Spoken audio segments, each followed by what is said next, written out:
Hi, welcome to my channel, Reader Woman. My name's Judy, and let's talk books. Tonight's will be James Joyce's Ulysses.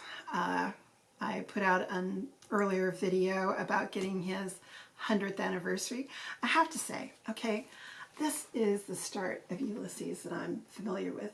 That beautiful S that starts off stately, plump, Buck Mulligan. And so it took me by surprise. I don't know why, but with the new edition, it starts, I believe I showed it. Well, let me raise this 30-pound book. But it starts off with the shaving implements. So,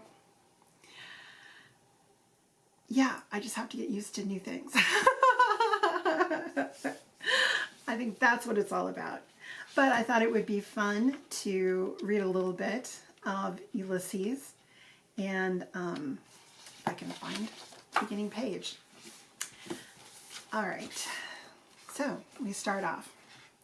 Stately, plump Buck Mulligan came from the stairhead, bearing a bowl of lather on which a mirror and a razor lay crossed.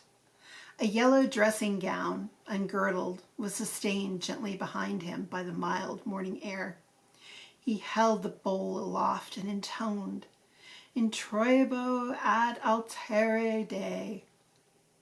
Halted, he peered down the dark winding stairs and called up coarsely, "Come up, Kench, come up, you fearful Jesuit."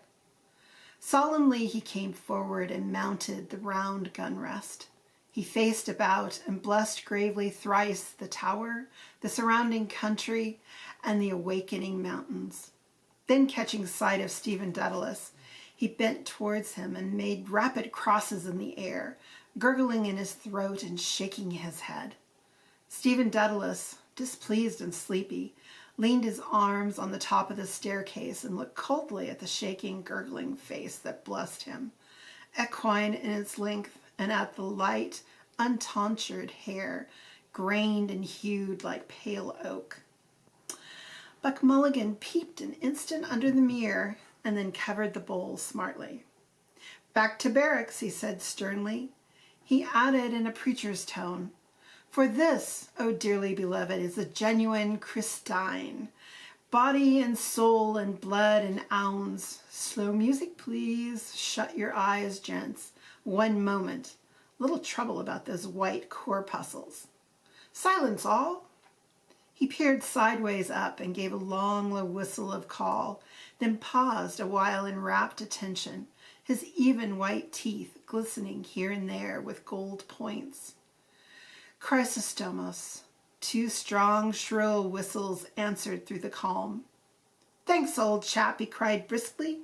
"That will do nicely. Switch off the current, will you?" He skipped off the gun rest and looked gravely at his watcher, gathering about his legs the loose folds of his gown. The plump, shadowed face and sullen, oval jowl recalled a prelate, patron of arts in the Middle Ages. A pleasant smile broke quietly over his lips. "The mockery of it," he said gaily. "Your absurd name in ancient Greek." He pointed his fingers in friendly jest and went over to the parapet, laughing to himself. Stephen Dedalus stepped up, followed him wearily halfway, and sat down on the edge of the gun rest, watching him still as he propped his mirror on the parapet, dipped the brush in the bowl, and lathered cheeks and neck. Buck Mulligan's gay voice went on. "My name is absurd, too. Malachi Mulligan. 2 dactyls. But it has an Hellenic ring, hasn't it? Tripping and sunny like the Buck himself. We must go to Athens. Will you come if I can get the aunt to fork out 20 quid? He laid the brush aside and, laughing with delight, cried, "Will he come, the jejune Jesuit?" Ceasing, he began to shave with care. "Tell me, Mulligan," Stephen said quietly. "Yes, my love?" "How long is Haynes going to stay in this tower?" Buck Mulligan showed a shaven cheek over his right shoulder. "God, isn't he dreadful?" he said frankly. "A ponderous Saxon, he thinks you're not a gentleman. God, these bloody English, bursting with money and indigestion, because he comes from Oxford. You know, Daedalus, you have the real Oxford manner. He can't make you out. Oh, my name for you is the best. Kinch, the knife blade. He shaved warily over his chin. He was raving all night about a Black Panther, Stephen said. Where is his gun case? A woeful lunatic, Mulligan said. Were you in a funk? I was, Stephen said with energy and growing fear. Out here in the dark with a man I don't know, raving and moaning to himself about shooting a Black Panther? You saved men from drowning. I'm not a hero, however. If he stays on here, I am off. Buck Mulligan frowned at the lather on his razor blade. He hopped down from his perch and began to search his trouser pockets hastily. Scudder, he cried thickly. He came over to the gun rest and thrusting a hand into Stephen's upper pocket, said, Lend us a loan of your nose rag to wipe my razor. Stephen suffered him to pull out and hold up on show by its corner a dirty, crumpled handkerchief. Buck Mulligan wiped the razor blade neatly, then gazing over the handkerchief, he said, The bard's nose rag, a new art color for our Irish poets, snot green. You can almost taste it, can't you? He mounted to the parapet again and gazed out over Dublin Bay, his fair, oak-pale hair stirring slightly. God, he said quietly, isn't the sea what Algy calls it? A gray, sweet mother, the snot-green sea, the scrotum-tightening sea, epi oinopa pontum. Oh, Daedalus, the Greeks. I must teach you. You must read them in the original. Thalata, Thalata. She's our great sweet mother. Come and look. Stephen stood up and went over to the parapet.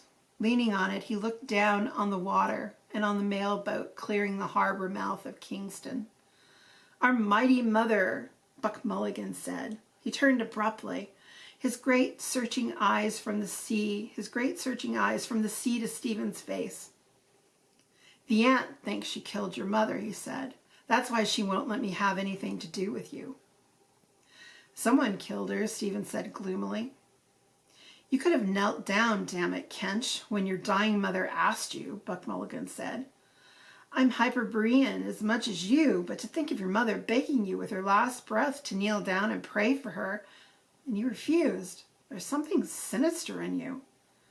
He broke off and lathered again lightly his farther cheek. A tolerant smile curled his lips. But a lovely mummer, he murmured to himself. Kinch, the loveliest mummer of them all.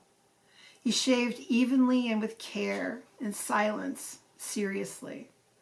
Stephen, an elbow resting on the jagged granite, leaned his palm against his brow and gazed at the fraying edge of his shiny black coat sleeve. Pain that was not yet the pain of love fretted his heart. Silently in a dream, she had come to him after her death, her wasted body within its loose brown grave clothes, giving off an odor of wax and rosewood. Her breath that had bent upon him mute, reproachful, a faint odor of wetted ashes. Across the threadbare cuff edge, he saw the sea hailed as a great sweet mother by the well-fed voice beside him. The ring of bay and skyline held a dull green mass of liquid. A bowl of white china had stood beside her deathbed, holding the green sluggish bile which she had torn up from her rotting liver by fits of loud groaning vomiting. I think we will leave it there. After all, we're not going to go on forever. I will probably read a little bit more from Ulysses since it is the 100th anniversary. And I hope you're having a great reading evening, and we will be back soon. Keep reading. Bye.